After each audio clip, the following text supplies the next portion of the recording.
Your profit margins are too low, and I can see at least 3 areas for immediate cost cutting, the man in the expensive suit declared, tapping his tablet screen. Starting with employee compensation. I sat across the desk, stunned into silence as Brian Hayes, the new regional manager from Brightpaw Veterinary Partners, explained how my career of 14 years at Oakwood Animal Clinic was now worth exactly 60% of my current salary. Nothing personal, Dr. Langdon. Just business, he said with a practiced smile. We need to align your compensation with industry standards. My name is Jessica Langdon.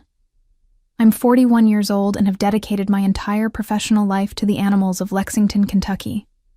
What started as a job at a small family-owned veterinary practice straight out of vet school had grown into something I poured my heart and soul into. I was the one who'd helped the clinic grow from a 2-room operation to the trusted community fixture it had become. I understand this is a transition period, I replied calmly, though my heart was pounding. When would these changes take effect? Next pay cycle, Brian answered, already looking back at his tablet. We'll need your decision by Friday.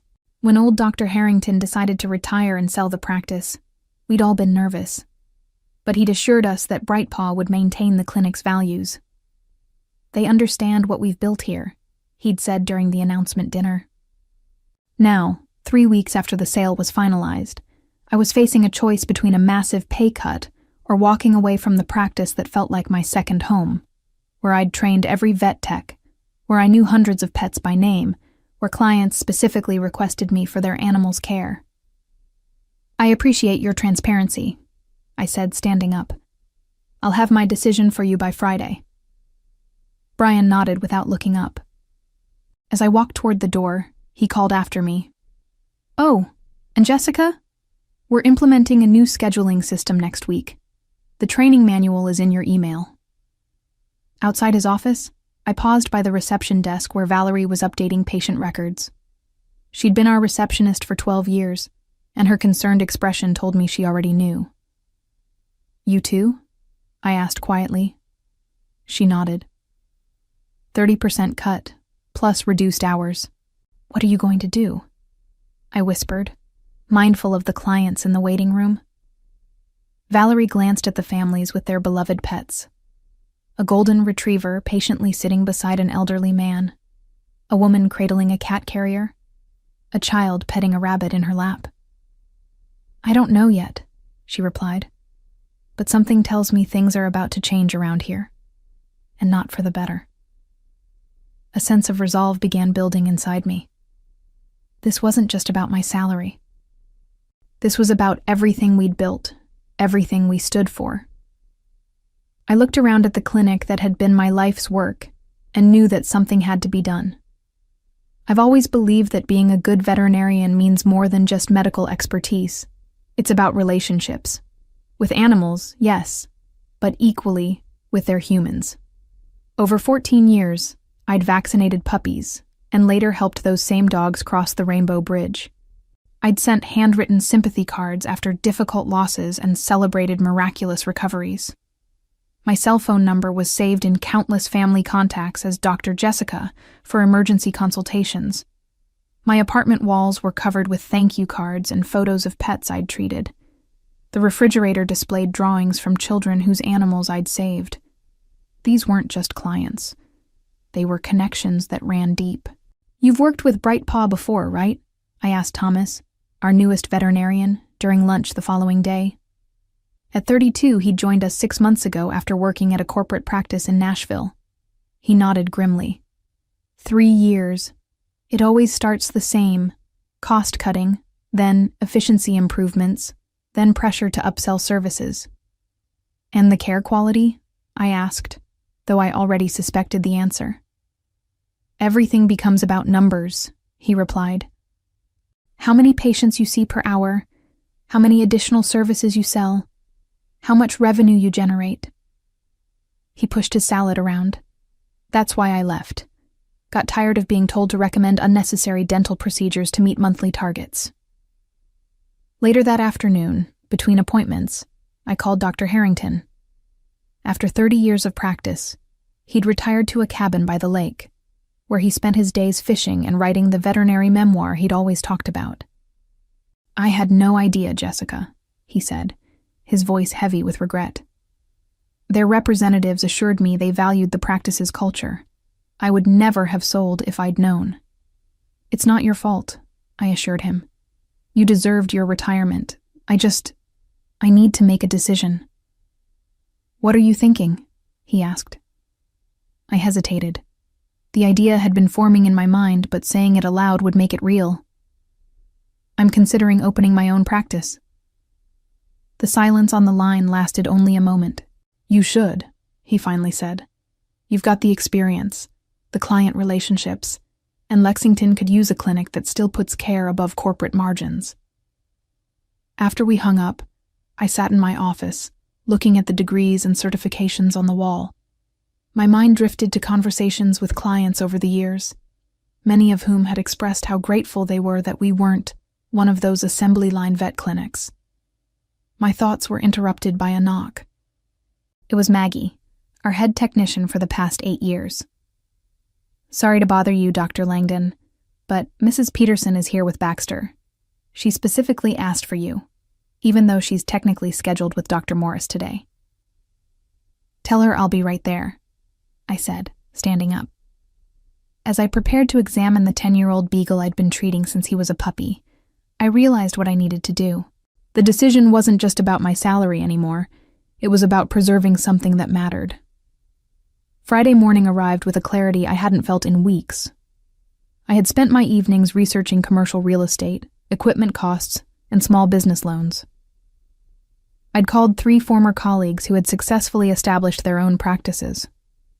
The more I explored the possibility, the more right it felt. I knocked on Brian's door at precisely 9 o'clock. "Come in," he called, his voice distracted. I entered to find him video conferencing with someone, his back half turned to the door. "I'll call you back," he told the screen before swiveling to face me. "Jessica, good. Have you made your decision?" "I have," I replied, handing him an envelope. "This is my 2 weeks' notice." His professional mask slipped for just a moment, revealing genuine surprise. "You're quitting? Over a standard market adjustment?" "I'm pursuing a new opportunity," I corrected him. "And I wanted to inform you properly, with time to arrange coverage for my patients." Brian leaned back in his chair, studying me. "You know, I expected this reaction from some of the support staff, but not from you. You're a senior veterinarian. This is how corporate acquisitions work. Everyone needs to adjust." "I understand business realities," I said carefully. "And I've made a business decision of my own." He shrugged, already reaching for my resignation letter. "We'll have HR prepare your exit paperwork. I assume you'll be joining another practice?" "Something like that," I answered vaguely. The news of my resignation spread through the clinic like wildfire. By lunchtime, Valerie, Maggie, and Thomas had all found moments to pull me aside. "Is it true?" Valerie asked, her voice barely above a whisper as we stood by the filing cabinets. "Yes," I confirmed. "My last day is 2 weeks from today." "What will you do?" she pressed. I hesitated before deciding to trust her with the truth. "I'm opening my own practice. I've been looking at a space over on Maple Avenue." Her eyes widened. "Really? That's..." She glanced around and lowered her voice further. "That's amazing, Jessica." Throughout the day, similar conversations followed. Thomas expressed interest immediately. "Keep me posted," he said meaningfully during a brief moment between patients. That evening, I sat at my kitchen table with a legal pad, making lists and plans. My phone buzzed with a text from Maggie. "Whatever you're planning, count me in." It wasn't until my 3rd cup of tea that the severity of what happened earlier hit me. As I was leaving for the day, Mrs. Davidson had stopped me in the parking lot. Her Maine Coon, Oliver, had been my patient since she adopted him 6 years ago. "I overheard one of the techs saying you're leaving," she said, genuine distress in her voice. "Is it true?" When I confirmed it, her response was immediate. "Where are you going? Because Oliver and I will follow you there." That simple declaration of loyalty made me realize something I hadn't fully appreciated before. I wasn't just a veterinarian to these people and their pets. I was their veterinarian. And that bond meant something Brightpaw had severely undervalued. Staring at my notes, I felt a renewed sense of purpose. This wasn't just about refusing an unfair pay cut anymore.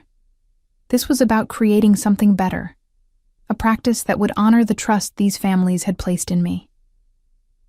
The next 2 weeks were the longest of my career. I maintained absolute professionalism, treating each animal with the same care I always had, but an undercurrent of tension ran through every interaction with management. Brian had taken to hovering during my appointments, clipboard in hand, making notes about efficiency opportunities. He scheduled an exit interview for my final day and emailed daily reminders about my continuing obligation to non-solicitation of clients and employees, a clause that, upon review with a lawyer friend, turned out to be largely unenforceable in Kentucky. What Brian didn't know was that I'd already signed a lease on a storefront just 7 minutes across town. The space had previously been a pediatrician's office, meaning much of the necessary infrastructure was already in place.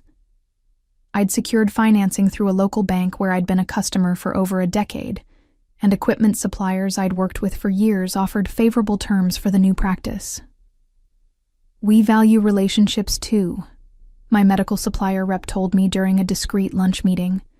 "And frankly, we've seen what happens to quality when Brightpaw takes over. We're happy to support independent practices."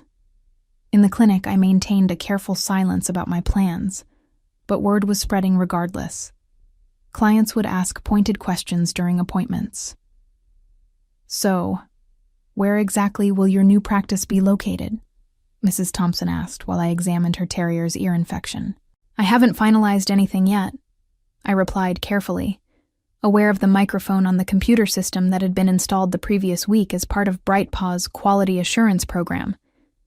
She lowered her voice. "Well, when you do, please let me know. Max won't see anyone else." These conversations happened daily, and each one strengthened my resolve. I wasn't just making a career move. I was preserving a standard of care that mattered to the community. On Wednesday of my final week, Brian called me into his office again. His demeanor had changed, the corporate confidence replaced by barely concealed irritation. "Several clients have been asking about your future plans," he said without preamble. "I need to remind you of your contractual obligations." "I'm aware of my obligations," I replied calmly. "And I've been clear with everyone that I don't have concrete plans to announce." He tapped his pen against the desk. "We've invested considerably in acquiring this practice, Dr. Langdon. Brightpaw won't look kindly on any attempts to undermine that investment." "I understand," I said. "Is there anything else?" He studied me for a moment. "We're prepared to reconsider your compensation package. Perhaps we were too aggressive with the initial adjustment." The offer caught me off guard. It was the first sign that perhaps Brightpaw was recognizing their miscalculation. But it was too late. The lease was signed, equipment ordered, and my vision for Riverbank Animal Hospital was already taking shape. "I appreciate that, Brian, but my decision is made."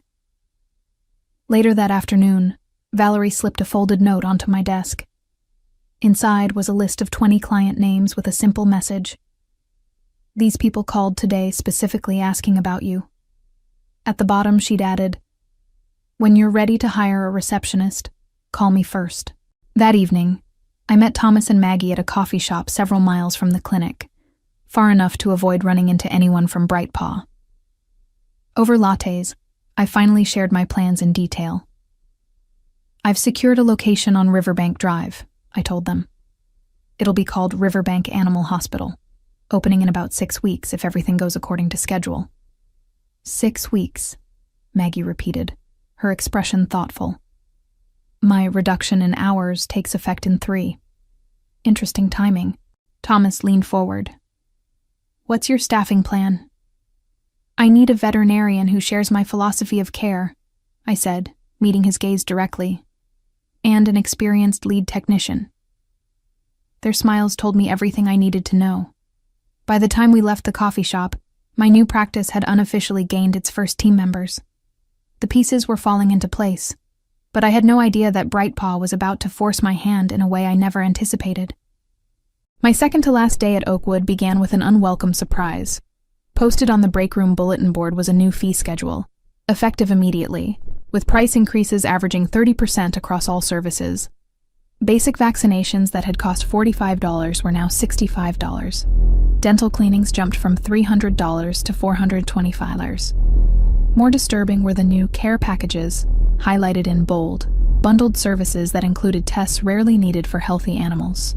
The comprehensive wellness package included 3 separate screens that most pets simply didn't require at routine visits.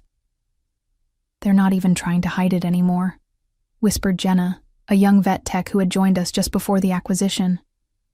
"Dr. Morris already told me we need to recommend the premium package to every client today." My stomach tightened. This wasn't just corporate streamlining anymore. This was exploitative. When Mrs. Whitaker brought in her elderly cat, Chairman Meow, for his arthritis check, I found myself in an impossible position. The new protocols required me to recommend a full senior panel costing nearly $500, despite having run the same tests just 2 months earlier. "Is this really necessary so soon?" Mrs. Whitaker asked, her concern evident. Living on a fixed income, she budgeted carefully for her cat's care. "The new owners have implemented standard protocols," I explained carefully. "But in my professional opinion, given Chairman's recent normal results, we could wait another 4 months for these particular tests." She looked relieved, but my compromise was short-lived. Brian had apparently been monitoring the appointment through the new electronic system. He entered the exam room before I could complete the visit. "Mrs. Whitaker, I'm Brian Hayes, Regional Manager." He introduced himself with a practiced smile. I couldn't help noticing that we haven't scheduled Chairman's senior wellness package today. What followed was a masterclass in pressure tactics, subtle implications that skipping these tests was neglectful, mentions of catching problems early, and finally, the closing offer of a special one-time discount that still exceeded what these tests should actually cost. I watched Mrs. Whitaker's expression shift from confusion to guilt to resignation as she finally agreed, her hands gripping her purse a little tighter. After she left, Brian pulled me aside. "Dr. Langdon, when we recommend a protocol, we expect our veterinarians to support it fully. Those tests are unnecessary right now," I said, keeping my voice low but firm. "This isn't about healthcare. It's about revenue." "This is about standardized care," he countered. "Your personal attachment to clients is clouding your professional judgment." I nearly laughed at the absurdity. My personal attachment to clients is called building trust. It's why this practice has thrived for decades. He checked his watch dismissively. "Well, thankfully we only have to manage that approach for 1 more day." The rest of the day proceeded similarly, with Brian hovering around my appointments and intervening whenever I didn't push the new protocols aggressively enough. By closing time, I was emotionally exhausted. As I was updating Chairman Meow's file, I noticed something that made my blood run cold. In the notes section, an administrative entry read, "Patient transfer to Dr. Morris effective immediately. Dr. Langdon no longer primary veterinarian." A quick check of several other longtime patients revealed the same change. They were reassigning all of my patients before I'd even left. That night, I couldn't sleep. I'd planned to depart quietly, give myself time to set up my new practice, and only then let clients know of my new location. But Brightpaw's aggressive tactics and willingness to exploit client trust changed everything. At 2:00 a.m., I made a decision. I sat at my computer and drafted an email to the lawyer who'd been helping me establish my new practice. "Need to accelerate timeline," I wrote. "How soon can we open, even in limited capacity?" Her response came surprisingly quickly. "With temporary equipment rental and creative scheduling, Potentially 2 weeks. Call me in the morning. I closed my laptop, finally able to relax enough to sleep. Tomorrow would be my last day at Oakwood Animal Clinic, and it wasn't going to go the way Brian Hayes expected. My final day arrived with a sense of both ending and beginning. I'd spent the early morning hours preparing, making calls, and setting things in motion. Now, as I parked in my usual spot for the last time, I felt strangely calm. The morning passed with a series of emotional goodbyes from staff members who'd become family over the years. Even some of the newer employees, who barely knew me, seemed affected by the shift in the clinic's atmosphere. "The schedule looks light today," Valerie noted when I stopped by reception. Indeed, I had only 4 appointments, unusual for a Friday. "Brian blocked off most of my day for transition activities," I explained. "Apparently, I have a lot of paperwork to complete before I leave." What neither of us said was that my regular clients had already been redistributed among the remaining veterinarians. At noon, Brian summoned me to the conference room for what he called a departure protocol meeting. I expected the usual exit interview formalities, returning keys, signing final paperwork, perhaps a cursory acknowledgement of my years of service. Instead, I found Brian seated with 2 people I'd never seen before. One was introduced as Brightpaw's regional legal counsel, the other as their human resources director. "Before we process your departure, we need to address some concerns," Brian began, his tone formal. "It's come to our attention that you may be planning to open a competing practice in violation of your employment terms." The legal counsel, a stern woman in her 50s, slid a document across the table. "This is a cease and desist letter regarding any plans to practice veterinary medicine within a 20-mile radius of this facility for the period of 1 year. I looked at the document but didn't touch it. I don't recall signing any non-compete agreement. It's incorporated in the transition documents all employees signed when Brightpaw acquired the practice," she replied smoothly. "Actually," I said, reaching into my bag, "I have copies of everything I signed. There was no non-compete clause in any of those documents." I placed my own file on the table. "My lawyer confirmed this yesterday." The atmosphere in the room shifted perceptibly.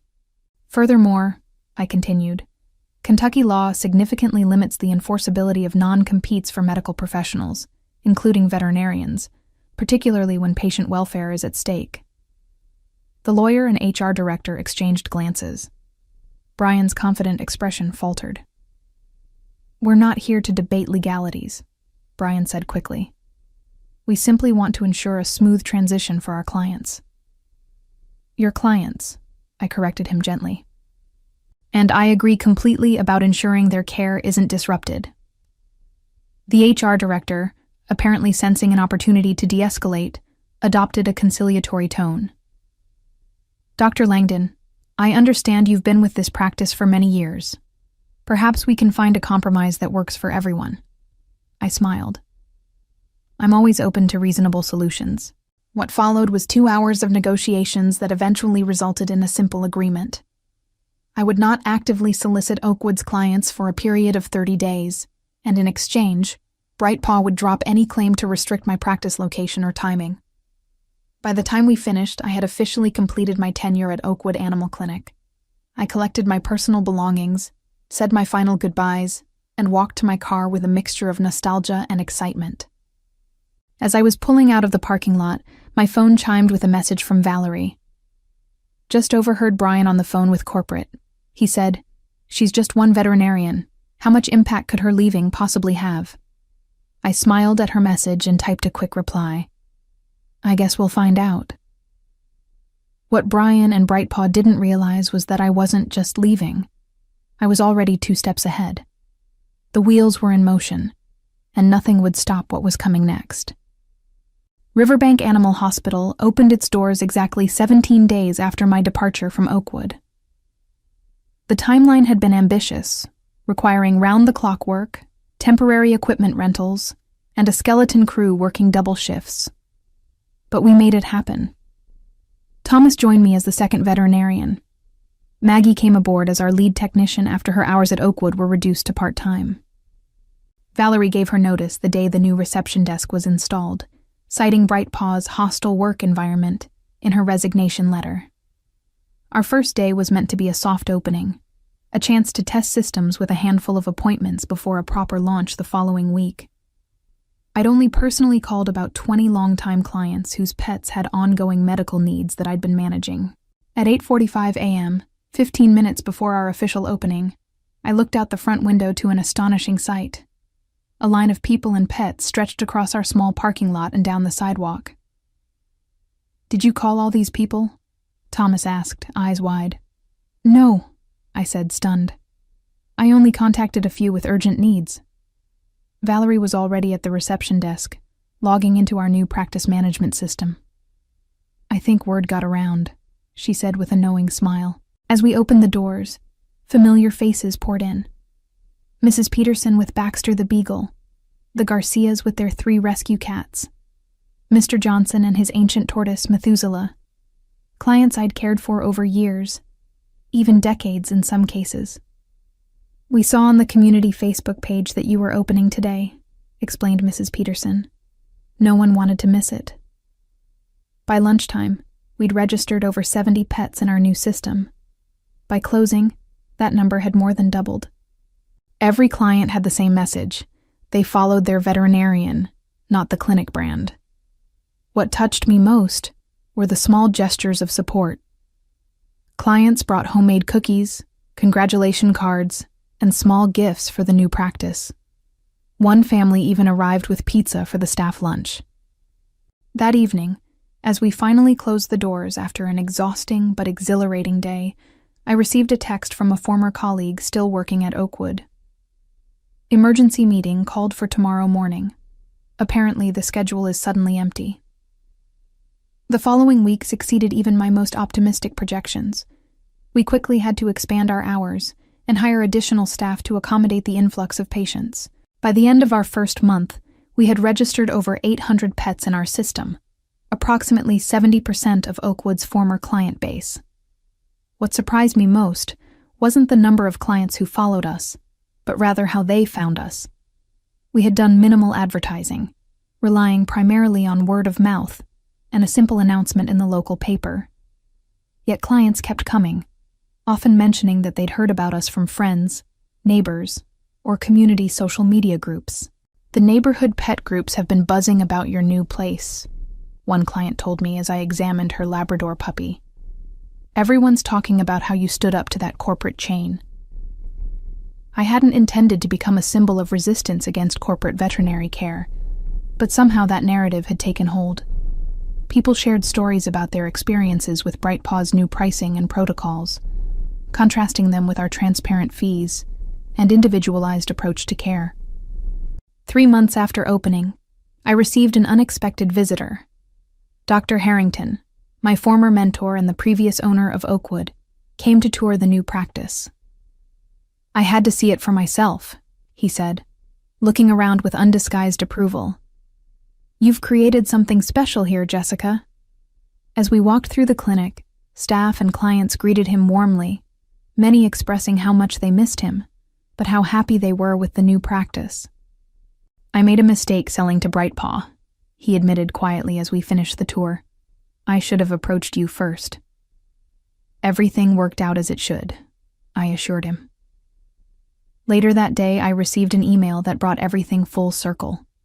It was from Brian Hayes, requesting a meeting to discuss the veterinary landscape in Lexington. I smiled as I typed my response. "I'm available next Tuesday at 2 p.m. Nothing personal, just business." Looking around at the thriving practice we'd built, filled with wagging tails, purring patients, and the team I trusted, I realized that sometimes the best revenge isn't just success, but creating the place you were always meant to be.